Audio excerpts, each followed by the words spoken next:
बहुत समय पहले की बात है। पहाड़ों और खेतों से घिरे एक छोटे से गांव आनंदपुर में मोहन नाम का एक लड़का रहता था। मोहन मेहनती था, लेकिन उसकी सबसे बड़ी प्रॉब्लम उसकी सोच थी। वो हमेशा दूसरों की बुराई करता रहता था। अगर किसी के घर नई बैलगाड़ी आ जाती तो कहता, पता नहीं कैसे पैसे आए होंगे, पक्का कुछ गड़बड़ की होगी। अगर कोई बच्चा पढ़ाई में अच्छा कर लेता तो वो बोलता, मास्टर जी का चमचा होगा तभी नंबर आए। धीरे धीरे गांव वाले उससे दूर रहने लगे। मोहन की माँ बहुत समझदार और शांत औरत थी। वो हमेशा उसे समझाती, बेटा, इंसान की पहचान उसकी जुबान से होती है।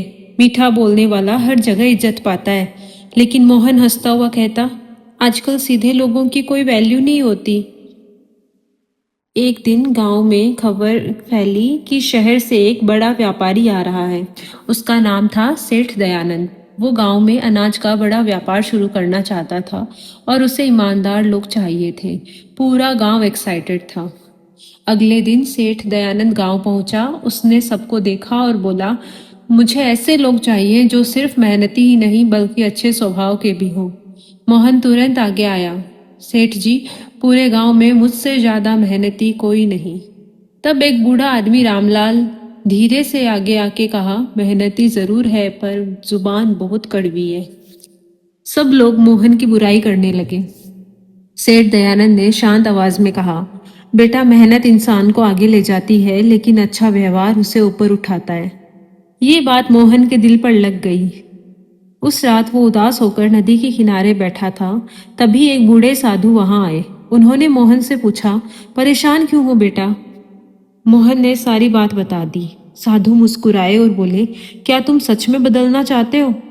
मोहन ने पहली बार सीरियसली कहा, हाँ बाबा।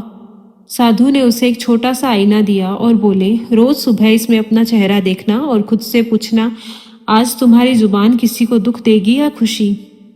अगली सुबह मोहन ने पहली बार खुद को बदलने की कोशिश की। धीरे धीरे उसने लोगों की मदद करनी शुरू की, बुराई कम कर दी, गुस्सा कंट्रोल करना सीख लिया। कुछ महीनों बाद गांव में भयंकर बारिश हुई। नदी का पानी बढ़ गया, लोगों के घर डूबने लगे, सब घबरा गए। लेकिन तब मोहन सबसे आगे आया। उसने बच्चों और बुजुर्गों को कंधे पर उठाकर सुरक्षित जगह पहुंचाया। पूरी रात बिना रुके लोगों की जान बचाता रहा। अगले दिन पूरा गांव उसकी तारीफ कर रहा था। तब सेठ दयानंद ने मोहन से कहा, आज से तुम मेरे साथ शहर चलोगे। मोहन की मां की आंखों में आंसू आ गए, लेकिन इस बार वो खुशी के थे। कुछ दिनों बाद मोहन पहली बार शहर पहुंचा। ऊंची इमारतें, भीड़, रोशनी, सब कुछ नया था। सेठ दयानंद का बहुत बड़ा गोडाउन था। वहां मोहन की मुलाकात राघव नाम के लड़के से हुई। राघव तेज था, लेकिन बहुत चालाक भी। उसने मोहन से कहा, शहर में जीना है तो स्मार्ट बनना पड़ेगा, सीधे लोग जल्दी हार जाते हैं। लेकिन मोहन अब बदल चुका था। धीरे धीरे सेठ दयानंद का भरोसा मोहन पर बढ़ता गया। एक दिन सबके सामने सेठ ने कहा, आज से गोडाउन की जिम्मेदारी मोहन संभालेगा। सब तालियां बजाने लगे, लेकिन राघव के दिल में जलन पैदा हो गई। एक रात गोडाउन से कुछ महंगा अनाज चोरी हो गया। राघव ने तुरंत इल्जाम मोहन पर लगा दिया। सब लोग शॉक हो गए, लेकिन मोहन ने हार नहीं मानी। उसने खुद चोरी का पता लगाया और सच सामने ले आया। असल चोर राघव ही निकला। सेठ दयानंद गुस्से में बोले, तुमने धोखा दिया। लेकिन तब मोहन ने कहा, गलती इंसान से होती है सेठ जी, अगर मौका मिले तो हर कोई बदल सकता है। राघव की आंखों में आंसू आ गए। उस दिन के बाद वो सच में बदलने लगा। फिर कुछ महीने बाद एक और बड़ा मौका आया। राजधानी का एक बहुत बड़ा व्यापारी शहर के किसी एक व्यापारी के साथ पार्टनरशिप करना चाहता था। लेकिन सेठ दयानंद का सबसे बड़ा दुश्मन था सेठ भैरवमल। उसने मोहन और दयानंद की सक्सेस से जलन थी। एक रात भैरवमल ने अपने आदमियों को भेजकर गोडाउन पर हमला करवा दिया। नकाबपोश लोगों ने गोडाउन में आग लगाने की कोशिश की। मोहन अकेला ही सबसे लड़ गया। उसके सिर पे चोट लगी थी, लेकिन उसने पूरा गोडाउन बचा लिया। सुबह पूरे शहर में मोहन की बहादुरी की बात होने लगी।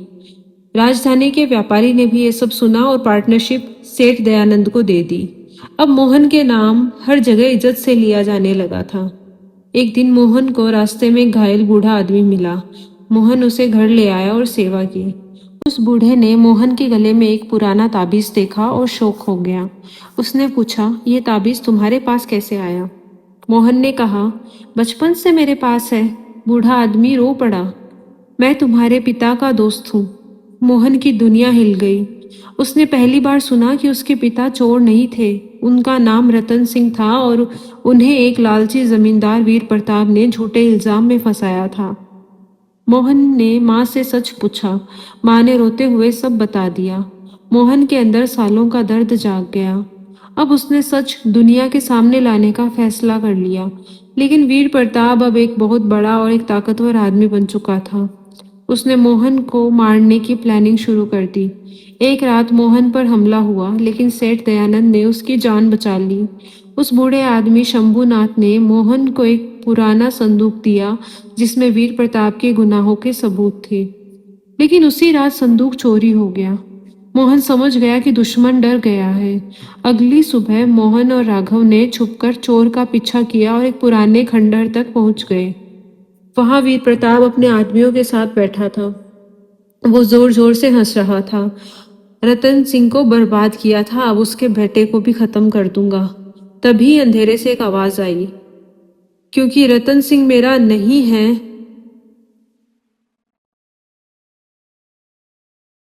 क्योंकि रतन सिंह मरा नहीं है।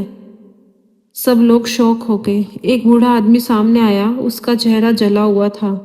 शंभूनाथ की आंखों से आंसू निकल पड़े। रतन सिंह? मोहन की सांसें रुक गई। पिताजी? सालों बाद बाप और बेटे एक दूसरे के सामने खड़े थे। रतन सिंह ने बताया कि जेल में आग लगने के बाद वो बच गया था, लेकिन सालों तक छुपकर जीते रहे। वीर प्रताप घबरा गया और चिल्लाया, सबको मार दो। लेकिन तभी सेठ दयानंद, सिपाही और गांव वाले वहां पहुंच गए। भयानक लड़ाई हुई। आखिर में वीर प्रताप पकड़ा गया। मोहन उसके सामने खड़ा था। उसके दिल में गुस्सा था, दर्द था, बदला था। लेकिन उसे माँ की बात याद आ गई। नफरत इंसान को अंदर से जला देती है। उसने वीर प्रताप को कानून के हवाले कर दिया। कुछ दिनों बाद राज दरबार में सबूत पेश हुए। वीर प्रताप को सजा मिली और सालों बाद राजा ने घोषणा की, रतन सिंह बेगुनाह है। पूरा दरबार तालियों से गूंज उठा। रतन सिंह की इज्जत वापस मिल गई। राजा ने मोहन से कहा, तुमने सिर्फ अपने पिता के नाम साफ नहीं किए, बल्कि सच्चाई की जीत साबित की है। कुछ महीने बाद मोहन ने गांव और शहर के गरीब बच्चों के लिए स्कूल खुलवाया। अब वो समझ चुका था, असली ताकत पैसा या बदला नहीं, अच्छा इंसान बनना होता है। और उस दिन से मोहन की कहानी हर जगह सुनाई जाने लगी। एक ऐसे लड़के की कहानी जो कभी दूसरों से जलता था, लेकिन बाद में खुद रोशनी बन गया। अगर आपको हमारी ये कहानी पसंद आई तो हमारे वीडियो को लाइक करें और चैनल को सब्सक्राइब करें। धन्यवाद।